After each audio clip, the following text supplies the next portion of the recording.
예수님 오실 때 우리의 삶은 어때야 하는가? 그때는 아무도 모른다는 거예요. 재림의 주로 오실 그때는 천사도 모르고 아들도 모르고 아버지만 아신다라고 말씀하고 있죠. 그러므로 우리는 그 재림의 때를 준비하는 자세는 오래 참으라라고 말씀하고 있습니다. 인내가 부족한 세대죠. 조금만 화가 나면 참지 못하고 격분해서 사고를 치는 이런 세대. 또 누구에게든지 악을 악으로 갚지 말라라고 말합니다. 악은 계속해서 악을 낳기 때문이죠. 그래서 모든 사람 선으로 행하라라고 말씀하고 있습니다. 선하신 분은 우리 하나님 한 분뿐이기 때문에 선을 따르라는 것입니다. 부활하신 예수님 다시 오시겠다고 약속하셨죠. 재림. 그러기 위해서는 우리에게 또 사도 바울은 항상 기뻐하라라고 말합니다. 항상 기뻐하라. 그런데 우리가 살다 보면 항상 기뻐할 일만 있느냐는 것이죠. 때로는 여러 가지 복잡다단한 일들이 있는데 그럼에도 불구하고 항상 기뻐하라라고. 기뻐하는 일로 변화시키라는 것이죠. 우리의 삶이. 그리고 쉬지 말고 기도하라는 것이죠. 무시로 기도하는데 쉬지 말라는 것은 하나님과 영적인 관계를 지속하라는 것이죠. 세상에 노출돼서 사는 이들은 항상 쉬지 말고 기도하기가 어렵다는 것입니다. 그럼에도 불구하고 하나님과 깊은 교제를 나누기 위해서는 기도해야 한다는 거예요. 영적인 호흡이 계속되어야 한다는 것입니다. 그리고 범사에 감사하라. 감사하는 자가 가장 행복한 자라고 말하죠. 모든 일에 감사하라는 것입니다. 감사는 사람의 몫이죠. 자기가 감사하면 한 만큼 또 감사의 조건이 많아지게 되는 것이죠. 이는 그리스도 예수 안에서 너희를 향하신 하나님의 뜻이다라고 말하고 있습니다. 하나님의 뜻. 하나님의 뜻대로 행하는 자가 천국에 갈 수 있다라고 말하죠. 내 생각과 내 뜻대로 살아서는 하나님 나라에 갈 수가 없는 것이죠. 모든 것이 하나님의 뜻대로. 그래서 항상 기뻐하라, 쉬지 말고 기도하라, 범사에 감사하라. 이는 그리스도 예수 안에서 너희를 향하신 하나님의 뜻이다라고 말씀하고 있습니다. 그러면서 이어지는 말씀이 성령을 소멸하지 말라는 거예요. 성령. 거룩하신 성령. 다시 말하면 성령 충만해야 한다는 것이죠. 성령은 하나님의 깊은 곳까지라도 통달하신 분이기 때문에 늘 성령의 이끌리심과 간섭하심 따라서 살아가야 한다는 것이죠. 왜냐하면 세상에 우리는 죄악된 세상에 노출되어 있기 때문에 많은 죄악이 우리를 미혹하고 유혹하고 흔들게 된다는 것입니다. 그러므로 성령 충만하지 않으면 옳고 바른 길을 나아갈 수가 없는 것이죠. 그리고 이어서 예언을 멸시하지 말라라고 말합니다. 예언이라고 하는 것은 앞으로 되어질 일을 하나님의 사람들을 통해서 말씀하죠. 우리가 잘 아는 것처럼 노아의 때, 그렇죠? 노아가 계속해서 방주를 준비하는데 사람들은 장가가고 시집가면서 그 홍수의 때가 온다고 해도 믿지 않았던 것이죠. 결국 어떻게 됐어요? 노아와 8 식구만 구원을 받았지 다 호흡 있는 생명이 다 멸절을 당하게 되었던 것. 그리고 소돔과 고모라성 의인 50명을 구하면서 계속 아브라함이 하나님 앞에 소돔과 고모라성을 지켜줄 것을 이야기했지만 의인 결국 10명이 없어서 그 성은 멸망하게 되었던 것을 바라보죠. 우리 예수님도 말씀하셨어요. 신랑을 맞는 슬기로운 5 처녀는 등과 기름을 준비했지만 미련한 처녀는 기름을 준비하지 않고 신랑 올 때를 기다리다가 이제 신랑이 왔다는 소문을 듣고 불을 켜려고 하는데 기름이 없어요. 빌려달라고 했더니 그때는 때가 늦었다라고 하는 것이죠. 그러니까 이미 우리는 주님이 오실 때를 기다리면서 준비해야 한다는 것입니다. 수없이 성경이 말씀하고 자연을 통해서도 우리에게 이야기할 때 우리는 되어질 일들에 대해서 준비해야 한다라고 하는 것이죠. 범사에 좋은 것을 취하라는 것입니다. 모든 일에 좋은 것, 나쁜 것은 취하여야 의미가 없는 것이죠. 우리가 어부들이 고기를 잡을 때도 그렇잖아요. 좋은 것은 어창에 넣지만은 못된 것, 작은 것, 나쁜 것은 다 다시 바다에 버리잖아요. 좋은 것을 취하라는 것입니다. 성공하는 사람은 성공하는 자의 길을 따라가야 하는 것이죠. 부자 되고 싶으면 부자를 만나라는 이야기가 있어요. 부자들이 살아가는 방향을 모색해야 부자가 된다는 것입니다. 가난한 사람들은 늘 가난하게 살아와서 그것이 일상이라 그 가난을 벗어나지 못하는 것이라는 것입니다. 그래서 우리는 누구를 만나느냐에 따라서 삶의 방향이 바뀌어지게 된다는 것입니다. 악은 모양이라도 버리라죠. 악이라고 하는 것은 처음부터 악한 것이기 때문에 계속 잘못된 길로, 저주의 길로, 축복의 길에서 멀어지게 하는 것이 악이라고 하는 것입니다. 그래서 우리가 선악을 구분할 줄 아는 하나님의 전능하심을 의지하면서 악은 모양이라도 버리라고 했으니까 어떠한 경우에라도 그런 악을 따라가서는 안 된다는 것이죠. 평강의 하나님이 바울을 통해서 말씀하십니다. 우리를 온전히 거룩하게 하시고 영과 혼과 몸을 구별되게 준비하라는 것입니다. 왜냐하면 예수님이 그때 오셨을 때 더럽고 추하고 깨끗이 못한 것, 악한 것은 찾지 않으신다는 것이죠. 구별된 거룩한 자를 찾으시는데 잘했다라고 칭찬받을 수 있는 자들. 우리 예수님이 이제 계속 수많은 경고를 하고 말씀에서 우리에게 나타내 주시고 시대를 통해서 분별할 수 있도록 가르쳐 주시고 마지막 심판주로 오셨을 때 천하고 부족하고 미천하고 더러운 것을 취하시겠냐는 것입니다. 믿음을 지키면서 오직 충성되고 의로운 자들을 찾으신다는 것입니다. 그래서 흠없고 정없이 보존되기를 원한다는 것입니다. 완전하고 온전한 세상에 들어갈 하나님의 사람들을 찾으신다라고 하는 것입니다. 주님이 다시 오셨을 때 주님이 찾으시는 합당한 길에서는 존귀한 주의 자녀들 되어질 수 있기를 예수님의 이름으로 축복합니다. 우리가 결혼을 하려고도 결혼 준비하잖아요. 결혼을 준비하는데 얼마나 많은 것, 그렇죠? 결혼식장도 있어야 하고 날짜도 또 혼수감 여러 가지 예물을 준비하는데 엄청나게 많은, 우리가 생각할 수도 없는 여러 가지 일들이 많더라고요.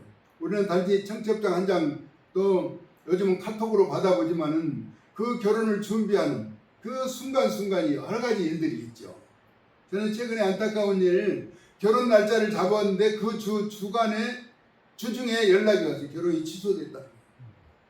그렇게 열심히 준비하고 했는데도 그런 사례가 있다라고 하는 것이죠. 그리고 운동 경기 할 때, 지금 이제 월드컵을 준비하고 있는데 월드컵에 나가기 위해서 얼마나 많은 수많은 시간을 준비하고 또 거기서 엄선되고 선출된 이제 선수들이 이제 합숙을 시작해서 마지막 당금질을 하게 되죠. 이처럼 경기에도 준비하는 시간이 필요하다는 것입니다. 요즘 이제 사전 투표가 어제까지 됐죠. 이제 6월 3일 날 지방선거가 있는데 이 선거를 위해서도 많은 사람들이 프랜카드를 붙이고 또 문자로 연락하고 아는 사람들을 통해서 이제 선거 운동을 하는 거죠. 가만히 있어서 누가 찾아가서 찍어주는 건 아니잖아요. 자기를 홍보하고 날려야 한다는 거예요. 그 기간 동안 준비하는 사람 얼마나 더 열심히 준비했느냐, 또 어떤 길을 선택했느냐, 자신이 이제 추구하고자 하는 이제 계획을 좀 나타내서 유권자들에게 공감을 갖는 이런 모든 일들이 이제 결정되어서 선거로 나타나게 된다는 것입니다. 입시도 마찬가지예요. 대학 입시를 하기 위해서 어려서부터 유아, 유치 또 유년 시절을 지나서 계속해서 학원에 다니면서 대학 입시를 위해서 얼마나 많은 사람들이 준비를 하느냐는 것이죠. 지금 이제 시골에 잠깐 지나가면서 보니까 모내기를 많이 하고 있더라고요. 아직 안 된 데도 있고, 모내기를 하기 위해서 모짜리도 준비하고 또 그동안 이제 잡초에 우거져 있던 것을 갈아엎고 풀을 제거하면서 계속 농사를 준비하는 이런 일들, 그냥 가서 씨만 뿌려도 뭐만 심어서 되는 것이 아니라 사전에 준비가 필요하다라고 하는 것입니다. 우리 주님이 말씀하셨어요. 내가 거룩하니 너희도 거룩하라라고. 거룩한 백성들을 찾으신 하나님 앞에 우리의 모습이 거룩하지 않고는 그 영광의 나라에 갈 수가 없다라고 하는 것입니다. 예수님이 오실 때 우리는 어떤 자세로 살아가야 할 것인가? 그렇죠? 그때가 언제인지 모른다는 거예요. 만약에 올 연말까지 준비되어 있다면, 예수님이 연말쯤에 오신다면 그 전에 조금씩 준비하면 이렇게 되지만은 언제 오실지를 아무도 모른다는 거예요. 아무도. 우리 예수님이 표현은 도둑같이 오신다고. 도둑같이. 도둑이 미리 내가 몇 월 며칠 날 갈 테니까 좀 준비하고 있으라고 이야기하나요? 다 잠든 새에 아무도 없는 사이에 담을 넘거나 자기의 진입 방법을 가지고 물건을 훔치러 가는 것처럼 예수님이 오시는 때도 그렇다고 하는 거예요. 그래서 우리는 늘 준비해야 한다는 거예요. 준비. 항상 깨어 있어야 하고, 그렇죠? 항상 기뻐하는 삶, 그리고 또 쉬지 않고 기도해야 하고, 범사에 감사하는 마음은 이게 전제 조건이라는 거죠. 그리스도 예수 안에서 너희를 향해서 하나님의 뜻이 그거라는 거예요. 그리고 나서 이제 성령을 소멸하지 말고 예언을 멸시하지 말고 범사에 헤아려 좋은 것을 취하라는 것입니다. 좋은 것을 취해도 다 부족한데 나쁜 것, 부정적인 것, 못된 것을 가지고 있어서는 안 된다라고 하는 것이죠. 그래서 우리 믿음의 의로운 백성들은 항상 옳고 바른 길, 진리의 길, 예수님이 가르치는 복된 길을 따라가야 하는 것이죠. 우리 예수님 말씀하셨어요. 마태복음 5장 48절에 하늘에 계신 너희 아버지의 온전하심 같이 너희도 온전하라는 거예요. 온전하지 못하고 완전하지 못한 우리에게 구별된 삶을 살라라고 이야기합니다. 왜냐하면 하나님이 거룩하신 분이기 때문에 그 거룩함에 편승해야 한다는 것이죠. 내가 죄악된 세상에 노출된 허물진 모습 그대로는 안 된다는 것이죠. 어린아이들이 이제 집 밖에서 나가서 흙장난하고 이렇게 놀다 오면은 아무리 맛있는 것이라도 그 부모가 그 손에 주질 않아요. 손을 씻고 오라. 때로는 때를 쓰는 아이들은 이제 다시 손수건이나 가는 물 휴지로 닦아주고 이렇게 할 수 있는 것처럼 구별되어야 한다는 거예요. 거룩해져야 한다는 거예요. 우리는 믿음의 성숙한 모습이 되어야 한다는 것입니다. 그러기 위해서는 늘 깨어서 기도해야 해요. 쉬지 말고 하나님과 영적인 교제, 관계가 형성되어야 한다라고 하는 것이죠. 그리고 악한 길에서 돌아서야 하는 것입니다. 세상은 늘 우리를 미혹하며 유혹하죠. 넘어지게 하려는 그런 세대에서 그들이 바라는 삶을 살지 말고 예수님이 가르쳐준 진리의 길을 따르라고 합니다. 예수님이 오실 때 여러분 같으면 누구를 찾으시겠어요? 신앙생활 잘하고 깨끗하고 때로는 환난을 겪어도 어려움을 겪어도 오래 참고 인내하는 구별된 자를 하나님은 찾으신다라고 하는 것입니다. 마지막 오실 때 예수님은 분명히 다시 오심하고 약속하셨어요. 부활하시고 40일 동안 이 땅에 계시다가 구름을 타고 하늘로 올라가시면서 그렇게 말씀합니다. 다시 오신다. 그래서 천사가 쳐다보는 그들에게 무리들에게 올라가신 그대로 다시 오신다라고. 성경은 예수님이 구름 타고 다시 오신다라고 말씀하죠. 재림의 주로 심판주로 오실 때 우리는 그때는 준비하면 늦는다라고 하는 것입니다. 우리는 반드시 결혼을 준비하는 것처럼, 그렇죠? 입시를 준비하는 것처럼, 운동 경기를 준비하는 것처럼, 그렇죠? 선거를 준비하는 것처럼 우리는 계속해서 주님을 만날 날을 기다리면서 준비해야 한다는 것입니다. 영적인 깨우침이 있어야 한다는 것입니다. 세상 사람들과 똑같이 살다가 우리 예수님 오신다니까 나 가봐야겠다. 그때는 예수님 나는 너를 모른다라고 하실 거예요. 도무지 나는 너를 모른다. 그래서 예수님 말씀하실 주여 주여 하는 자마다 다 천국에 들어갈 것이 아니다라고 했어요. 오직 아버지의 뜻대로 행하는 자라야 천국에 들어간다라고 천국의 입성의 조건을 딱 제시해 주세요. 하나님의 뜻. 우리가 하나님의 뜻을 따르기 위해서는 오늘 바울이 가르쳐준 데살로니가전서 5장에 아주 요약된 말씀이 있잖아요. 그 전에 인내가 필요하고 악을 악으로 갚지 말라라고 말씀하는 가운데 항상 기뻐하라고 했어요. 항상 기뻐. 항상 기뻐하지 않을 일이 있어도 기뻐하라는 것입니다. 그리고 쉬지 말고 기도하라는 것입니다. 쉬었다 하고 싶으면 하고 하기 싫으면 하는 것이 아니라 쉬지 말고 기도하라. 그리고 범사에 감사하라. 모든 일에 감사하라는 것이죠. 이래도 감사, 저래도 감사. 그렇죠? 전에 어떤 분이 이제 겨울에 사과를 다른 사람은 다 따는데 그날이 주일이라 사과를 못 따고 갔는데 다 사과가 얼었다는 거 아니에요? 다 얼어서 못 쓰게 됐는데 그래도 나무에 그냥 달려 있는데 사과를 따서 창고에 다 저장하는 사람들인데 그때 당시 소련이죠. 러시아에서 와서 다 공취를 가버렸다.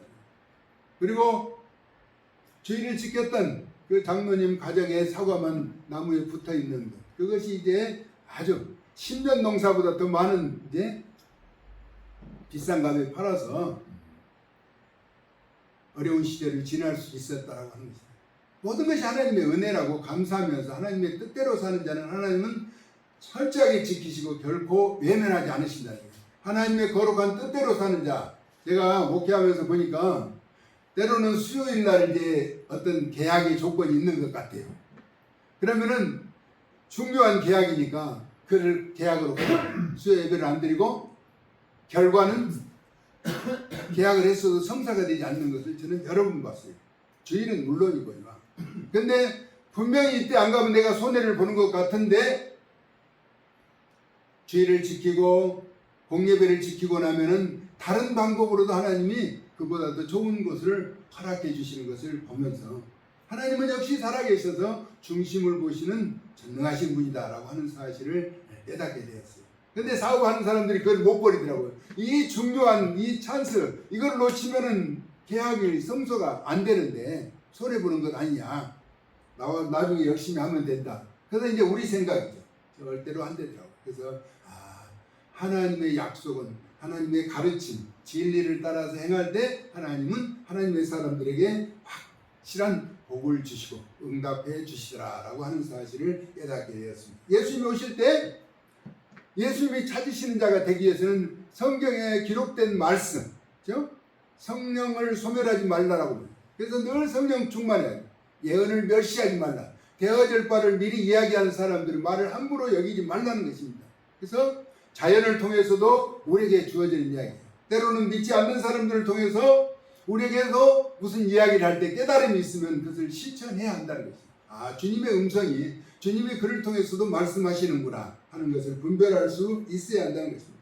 하늘에 계신 너희 아버지의 온전하신 것 같이 너희도 온전하라고 우리 주님이 가르친 것처럼 이 땅에서도 믿음의 존귀한 자들로 예수님이 다시 오실 때 기쁨으로 맞이할 수 있는 하나님의 사람들로 철저하게 준비하면서 그 아름다운 때를 기다리는 하나님의 존귀한 자들 되어질 수 있기를 예수님의 거룩하신 이름으로 축복합니다. 아멘. 살아서 역사하시는 고마우신 하나님, 우리 예수님은 다시 오심하고 약속하셨고 그 재림의 때를 기다리는 우리에게 또 사도 바울을 통해서 일깨워 주심을 감사합니다. 하나님, 악은 어떤 모양이라도 버리라고 하셨사오니 악에 물들지 않도록 도와주시고 예언을 멸시하지 않으며 성령 충만하고 범사에 감사하며 쉬지 않고 기도하고 항상 기뻐하는 변화의 삶을 살아갈 수 있도록 은혜에 더하여 주시옵소서. 때로는 오래 기다리고 참는 가운데 악한 자들을 본받지 않고 의로운 자, 깨끗한 자, 성결한 자, 정결한 자들과 함께 믿음의 귀한 길을 걸어갈 수 있도록 은총을 베풀어 주셔서 다시 오실 주님 우리를 찾는 자 되어지도록 은혜를 덧입혀 주시옵소서. 사랑 많으신 예수 그리스도의 거룩하신 이름으로 축복하고 기도 올리옵나이다. 아멘.